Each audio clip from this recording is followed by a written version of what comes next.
Oh, and then it has self-driving on, seats belts, yes, 2 riders, yes. Hey, this is Mike Isaac, and I'm a technology reporter with the New York Times. I am here in Pittsburgh, Pennsylvania, to be one of the first non-Uber employees to test the company's self-driving cars.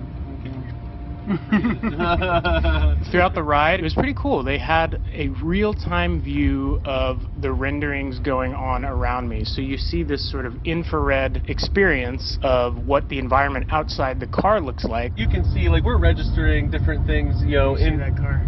like in mode here, lights. They have something like 20 cameras, 360-degree radar, and a bunch of lasers to essentially render the environment around the car and let it drive itself. The car did have a human driver as a safety engineer behind the wheel, but he only had his hands hovering around the wheel instead of actually on them. A lot of the time, it was sort of difficult to tell who was actually driving. So go ahead with your right hand, reach over and push that silver button.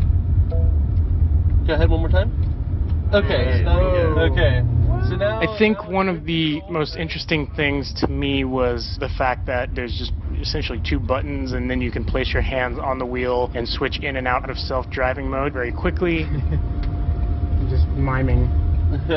yeah. Something that was kind of funny, they had a huge big red button in the middle to essentially cut the self-driving part if at any time I felt unsafe. But for the most part, it was pretty normal. The car almost erred too much on the side of safety. We stopped at red lights where it was perfectly legal for us to take a right turn. The car would not take a right turn. Our goal is to obey all traffic signals, even if people behind us don't like it.